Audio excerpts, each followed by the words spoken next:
تبارك الذي نزل الفرقان على عبده ليكون للعالمين نذيرا۔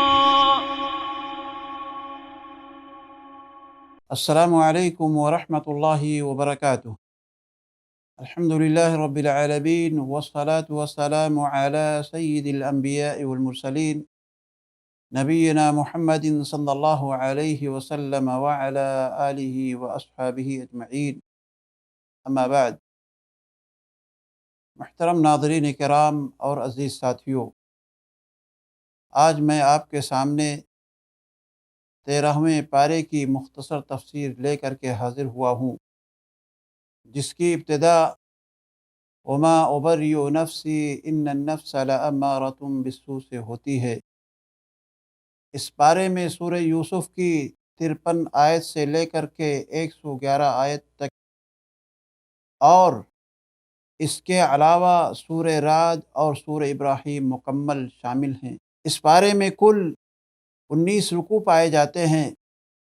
عزیز ساتھیوں، پچھلے پارے کے اندر ہم نے آپ کے سامنے حضرت یوسف علیہ السلام کے 2 حصے بیان کیے تھے۔ ایک ان کے گھر، ایک ان کی پرورش جب ان کے گھر کے اندر ہو رہی تھی، اور دوسرے جب انہیں مصر کے اندر بیچا گیا تھا۔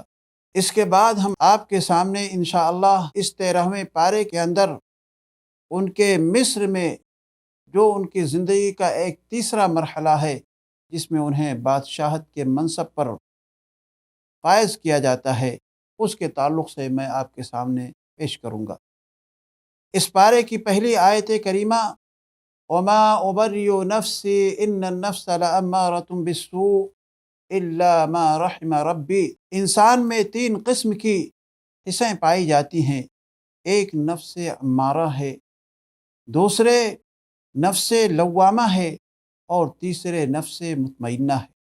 نفس امارہ کا مطلب یہ ہے کہ جو انسان کو گناہ اور برائی پر آمادہ کرے، اور نفس لوامہ کا مطلب یہ ہے کہ اگر آدمی کوئی برائی یا غلطی کر بیٹھے اسے نفس ملامت کرے، اور نفس مطمئنہ سے مراد یہ ہے کہ جو نیکی کرنے پر انسان کو خوشی اور اطمینان عطا فرمائے۔ ہر آدمی کے اندر نفس امارہ کی صفت پائی جاتی ہے، جو انسان کو ہمیشہ برائی پر ابھارتا اور گناہ پر آمادہ کرتا رہتا ہے۔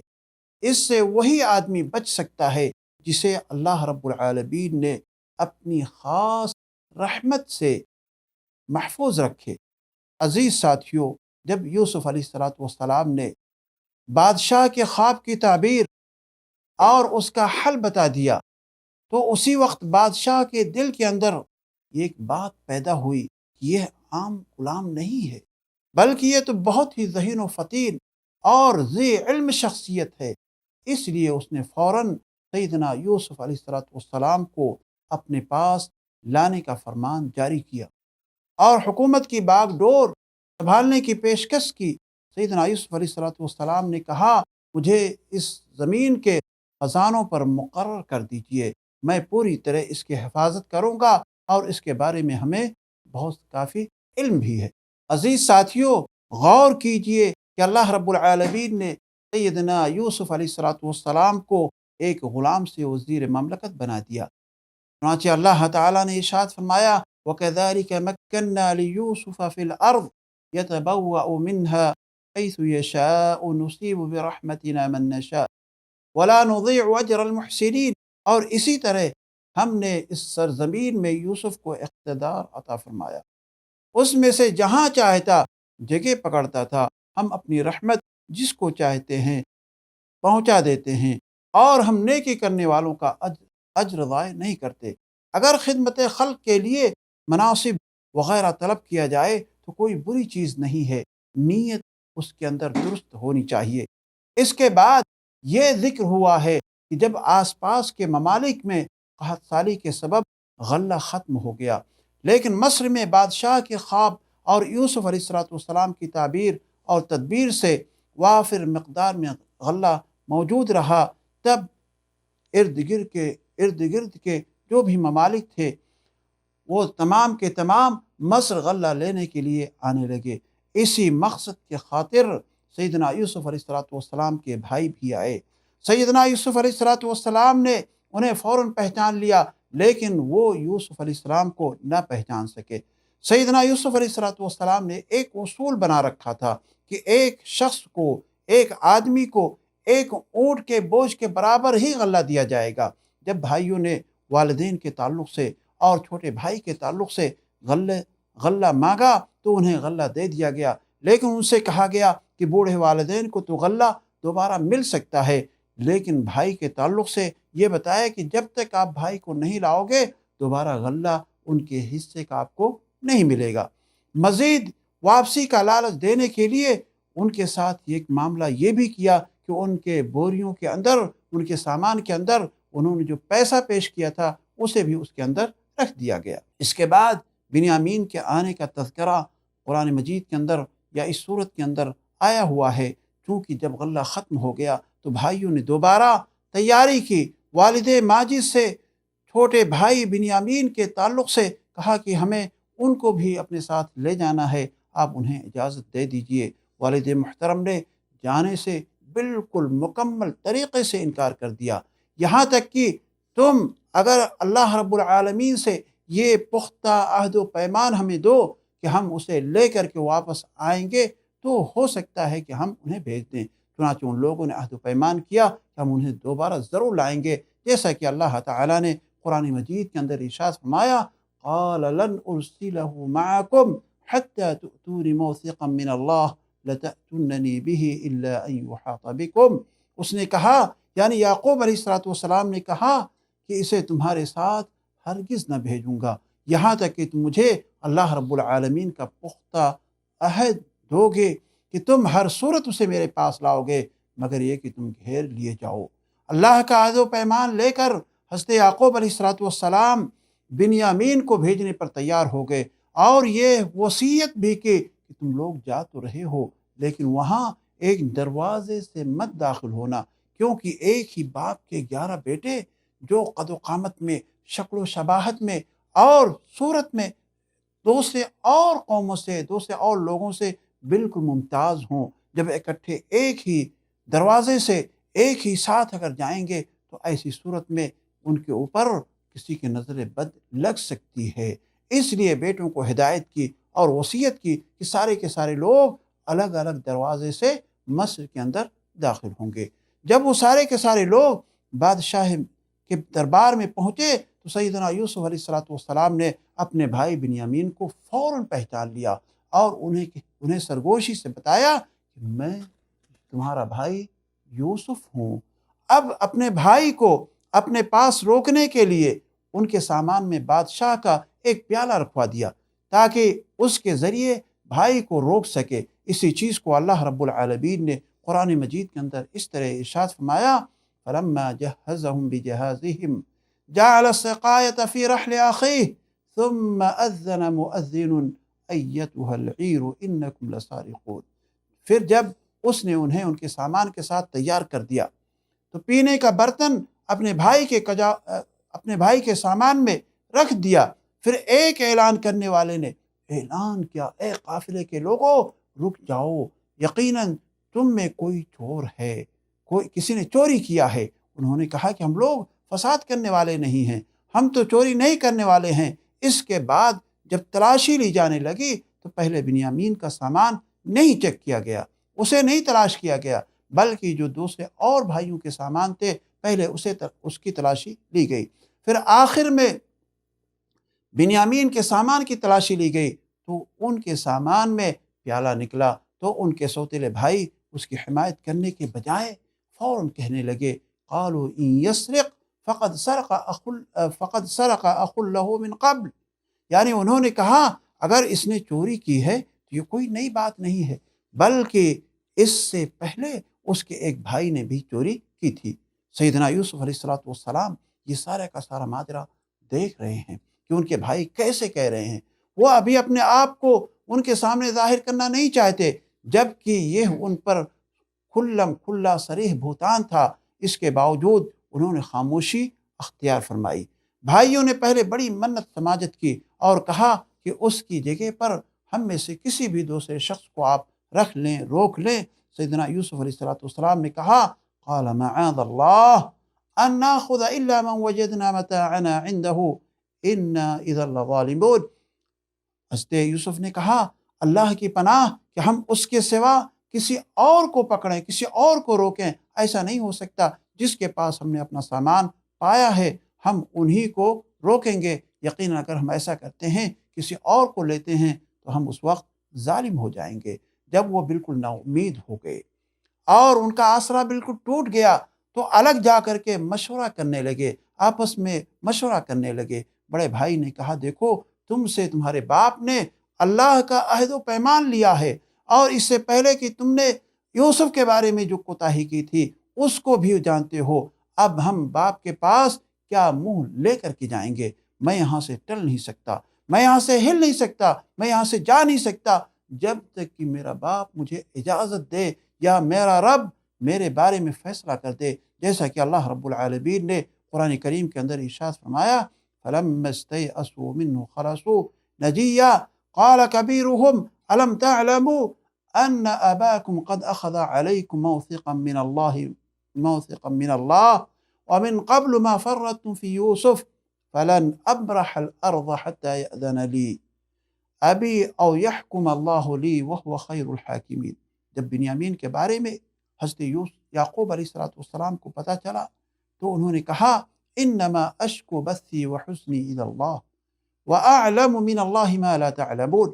میں تو اپنی ظاہر ہو جانے والی بے قراری اور اپنے غم کی شکایت صرف اللہ رب العالمین کی جناب میں کرتا ہوں، اور میں اللہ رب العالمین کی طرف سے جانتا ہوں جو تم نہیں جانتے۔ اے بیٹے جاؤ یوسف اور اس کے بھائی کا سراغ لگاؤ، اور اللہ رب العالمین کی رحمت سے مایوس نہ ہو۔ اللہ تعالیٰ کی رحمت سے صرف کافر مایوس ہوتے ہیں۔ اس کے بعد اللہ رب العالمین نے یہ بیان کیا ہے کہ جب سیدنا یوسف علیہ السلام کے بھائی تیسری مرتبہ مصر میں داخل ہوئے تو عاجزی اور انکساری کے نمونے بنے ہوئے تھے۔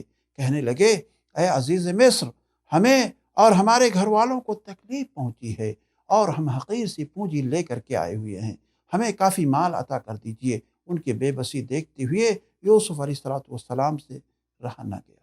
انہوں نے اپنے بھائیوں کے سامنے حقیقت حال واضح کر دیا، جو کچھ تم لوگوں نے یوسف کے ساتھ کیا تھا میں نے وہ سب بھلا دیا ہے، اور میں یوسف ہوں اور یہ میرا بھائی بنیامین ہے۔ تب ان کے بھائیوں نے اپنی غلطی کا اعتراف کرتے ہوئے وہ کہنے لگے قالوا تاللہ لقد آثرک اللہ علینا وإن كنا لخاطئین۔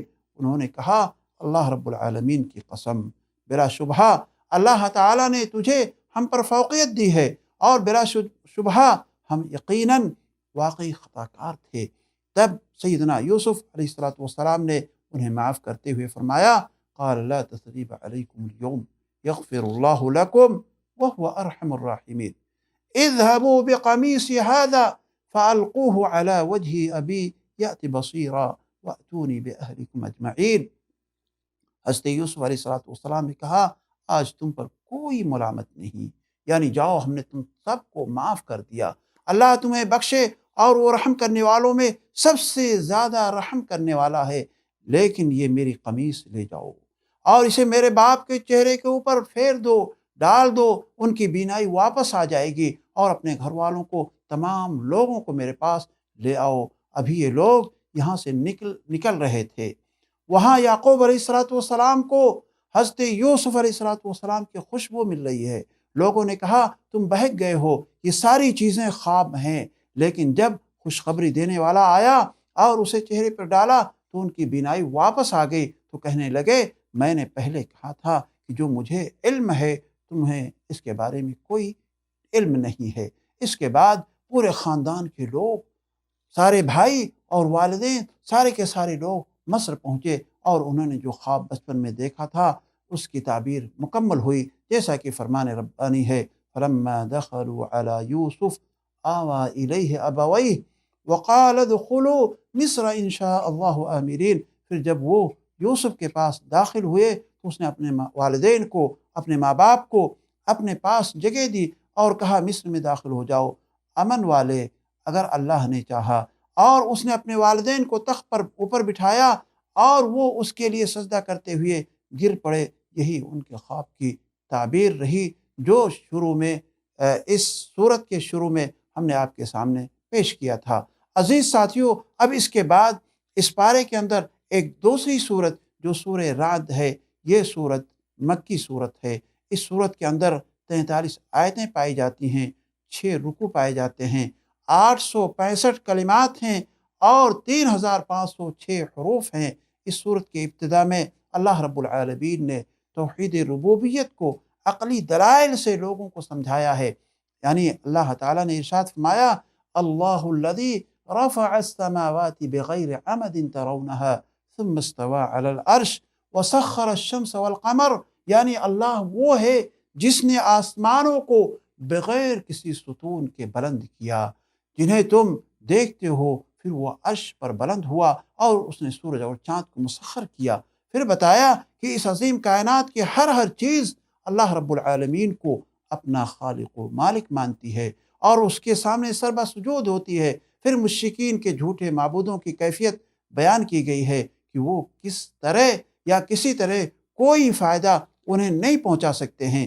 اس کے بعد ایک ایسی بات کی طرف اشارہ کیا گیا ہے کہ انسان اپنے اخلاق اور اپنے آداب کو سنوار لے، گناہوں سے اپنے آپ کو دور کر لے، ورنہ وہ تمام کی تمام نعمتیں جسے اللہ تعالیٰ نے انسان کو عطا کر رکھی ہیں، وہ ساری کی ساری نعمتیں ایک دم چھن جائیں گی، ختم ہو جائیں گی اور ان کے حالات بدل دیے جائیں گے۔ چنانچہ اللہ رب العالمین کا فرمان ہے ان اللہ لا یغیر ما بقوم حتی یغیروا ما بانفسہم، یعنی اللہ رب العالمین اس قوم کی حالت اس وقت تک نہیں بدلتا جب تک کہ وہ خود اپنی حالت کو نہیں بدل لیتی ہے۔ اس کا مطلب یہ ہے کہ جب تک کوئی قوم کفران نعمت کا راستہ اختیار کر لے اور اللہ کے اوامر و نواہی سے اعراض کر کے اپنے حالات اور اخلاق کو نہیں بدل لیتی، اللہ اپنی نعمتوں کو ان پر نچھاور کرتا رہتا ہے، انہیں دیتا رہتا ہے، اسے بند نہیں کرتا۔ اور جیسے ہی اس نے اپنے اخلاق کو اور اپنے اطوار کو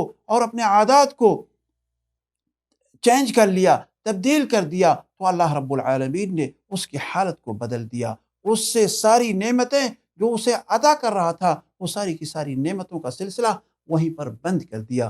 پھر اللہ رب العالمین نے اس صورت کے اندر اطمینان قلب کا بہترین نسخہ بیان فرمایا ہے، کیونکہ دنیا کے اندر آپ غور کیجئے کتنے بڑے بڑے تاجر ہیں، کتنے بڑے بڑے مالدار لوگ ہیں، لیکن ہر طرح کی سہولتیں ان کے پاس پائی جاتی ہیں، لیکن اس کے باوجود وہ پریشانی کے اندر ہوتے ہیں، مایوسی کے اندر ہوتے ہیں، ڈپریشن کا وہ شکار ہوتے ہیں، انہیں دلی سکون کہیں ملتا ہی نہیں ہے۔ اللہ رب العالمین نے فرمایا کہ تسکین روح اور دلی خوشی صرف اور صرف ذکر الہی کے اندر مضمر ہے اور پوشیدہ ہے۔ چنانچہ اللہ تعالیٰ نے ارشاد فرمایا الذین آمنوا وتطمئن قلوبهم بذکر اللہ الا بذکر اللہ تطمئن القلوب، وہ جو ایمان لائے اور ان کے دل اللہ کی یاد سے اطمینان پاتے ہیں، سن لو اللہ کی یاد ہی سے دل اطمینان پاتے ہیں۔ عزیز ساتھیوں، اگر آپ اپنے دل کو مطمئن کرنا چاہتے ہیں، سکون چاہتے ہیں، تو ایسی صورت میں آپ کو چاہیے کہ آپ اپنی زبان کو ہمیشہ ذکر الہی سے بالکل لگائے رکھیں اور ہمیشہ اللہ رب العالمین کا ذکر کرتے رہیں۔ عزیز ساتھیوں، اس کے بعد سورہ ابراہیم اس پارے کی آخری صورت ہے۔ یہ صورت مکی صورت ہے۔ اس صورت کے اندر 52 آیتیں، 7 رکوع اور 881 کلمات اور 6434 حروف پائے جاتے ہیں۔ اس صورت کے آغاز میں قرآن مجید کے نزول کا مقصد بتایا گیا ہے کہ قرآن مجید کو اللہ تعالیٰ نے کیوں نازل کیا ہے۔ تو اللہ رب العالمین نے فرمایا کہ ہم نے اس کتاب کو اس لیے نازل کیا ہے تاکہ لوگوں کو تاریکی سے، گمراہی سے نکال کر کے روشنی کی طرف لائیں۔ اس کے بعد پیارے حبیب صلی اللہ علیہ وسلم کے بارے میں بتایا گیا ہے کہ وہ اللہ کے رسول ہیں، تمہاری زبان میں اللہ کا پیغام پہنچانے والے ہیں اور اسی مشن کو لے کر کے آئے ہیں جو مشن، جو دعوت حضرت موسیٰ علیہ السلام لے کر کے آئے تھے، اور ان کی وہی دعوت ہے جو موسیٰ علیہ الصلوۃ والسلام کی دعوت ہوا کرتی تھی، یعنی توحید کی۔ اس کا مطلب یہ ہے کہ اللہ کی نعمتوں کو تسلیم کیا جائے اور ان پر اللہ رب العالمین کا شکر ادا کیا جائے۔ شکر ادا کرنے سے نعمتوں کے اندر اضافہ ہوتا ہے اور ناشکری کرنے سے عذاب نازل ہوتا ہے۔ چنانچہ اللہ تعالیٰ نے اسی بات کو ذکر فرمایا کہ وَإِذْ تَأَذَّنَ رَبُّكُمْ لَئِن شَكَرْتُمْ لَأَزِيدَنَّكُمْ وَلَئِن كَفَرْتُمْ إِنَّ عَذَابِي لَشَدِيدٌ۔ اللہ رب العالمین کی نعمتوں میں سب سے بڑی نعمت کیا ہے؟ ایمان ہے۔ جو شخص اس نعمت کو تسلیم کرتا ہے، اللہ رب العالمین انہیں دنیا و آخرت کی کامیابیوں سے نوازتا ہے۔ جنہوں نے ناشکری کرتے ہوئے ایمان لانے سے انکار کر دیا اور انبیاء کی مخالفت کی، تاریخ ان کی تباہی کی داستانوں سے بالکل بھری پڑی ہوئی ہے۔ اس کے بعد اللہ تعالیٰ نے ناشکری کرنے والی قوموں یعنی نوح علیہ السلام کی قوم اور عاد کی قوم، قوم عاد اور قوم سمود اور جو ان کے بعد تھے، ان تمام لوگوں کے احوال اور واقعات کو بڑی تفصیل کے ساتھ اس صورت کے اندر بیان فرمایا ہے۔ اس کے بعد قیامت کے دن شیطان کی کیفیت کیا ہوگی اسے بیان کیا گیا ہے، جو لوگوں کو اپنے جال میں پھانس کر رکھا ہے اور انہیں طرح طرح کا وعدہ دے دیتا ہے۔ اللہ رب العالمین نے اس کے تعلق سے ارشاد فرمایا وقال الشیطان لما قضی الامر ان اللہ وعدکم وعد الحق ووعدتکم فاخلفتکم وما كان لي عليكم من سلطان الا ان دعوتکم فاستجبتم لي فلا تلوموني ولوموا انفسکم۔ شیطان کہے گا جب سارا کام کا فیصلہ کر دیا جائے گا کہ بے شک اللہ تعالیٰ نے تم سے وعدہ کیا، سچا وعدہ، اور میں نے تم سے وعدہ کیا تو میں نے تم سے خلاف ورزی کی اور میرا تم پر کوئی غلبہ نہ تھا سوائے اس بات کے کہ میں نے تمہیں بلایا اور تم نے میرا کہنا مان لیا۔ اب مجھے ملامت نہ کرو اور اپنے آپ کو ملامت کرو، نہ میں تمہاری فریاد کو پہنچنے والا ہوں اور نہ تم میری فریاد کو پہنچنے والے ہو۔ یعنی شیطان نے اپنے آپ کو برات کا اظہار کر دیا لوگوں کے سامنے۔ اس کے بعد اللہ رب العالمین نے پیارے حبیب جناب محمد رسول اللہ صلی اللہ علیہ وسلم کو پیغام دے رہے ہیں کہ مومنوں سے کہہ دیجئے کہ اے ایمان لانے والے بندے، تم نماز کو قائم کرو اور جو ہم نے تمہیں عطا کیا ہے اس میں سے پوشیدہ طور پر اور ظاہری طور پر اللہ کے راستے میں خرچ کرو، اس سے پہلے کہ وہ دن آ جائے جس میں نہ کوئی لین دین کا معاملہ ہو، نہ کوئی خرید و فروخت ہوگی اور نہ کوئی دوستی ہوگی، یعنی قیامت کا دن اس سے مراد ہے۔ عزیز ساتھیوں، اس صورت کے آخر میں اللہ تعالیٰ نے سیدنا ابراہیم علیہ السلام کے واقعے کو بیان کیا ہے، اور اس واقعے کو جب کہ انہوں نے اپنے بیوی ہاجرہ کو اور اپنے دودھ پیتے بچے کو ایک ایسی جگہ لے جا کر کے چھوڑ کر کے واپس آتے ہیں جو غیر آباد جگہ ہوتی ہے، جس چیز کے تعلق سے اللہ رب العالمین نے ارشاد فرمایا ربنا انی اسکنت من ذریتی بواد غیر ذی زرع عند بیتک المحرم ربنا لیقیموا الصلاة فاجعل افئدة من الناس تهوی الیہم وارزقهم من الثمرات لعلهم یشکرون۔ اے میرے رب، بے شک میں نے اپنی کچھ اولاد کو اس وادی میں آباد کیا ہے، اس جگہ چھوڑا ہے جہاں پہ کوئی کھیتی نہیں ہو سکتی، یعنی غیر آباد جگہ ہے، تیرے حرمت والے گھر کے پاس چھوڑا ہے اے ہمارے رب، تاکہ وہ لوگ نماز قائم کریں۔ کچھ لوگوں کے دل ایسے کر دے کہ ان کی طرف مائل رہیں اور انہیں پھلوں سے رزق عطا کر تاکہ وہ شکر ادا کریں۔ دیکھیں عزیز ساتھیوں، یہ آیت کریمہ، اس آیت کریمہ کا اثر آج بھی باقی ہے۔ چنانچہ آپ دیکھیں گے کہ مکے کے اندر یا اس کے قرب و جوار کے اندر اللہ رب العالمین کی جانب سے حضرت ابراہیم علیہ السلام کی دعاؤں کے اثر سے اللہ تعالیٰ ہر طرح کے پھل فروٹ اور دیگر تمام چیزیں اللہ رب العالمین وہاں بھیجتا رہتا ہے، یعنی وہاں ساری چیزیں میسر ہوتی ہیں۔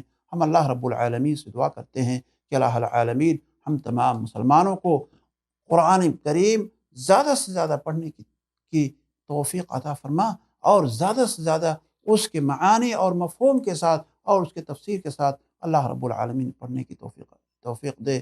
وآخر دعوانا ان الحمد للہ رب العالمین۔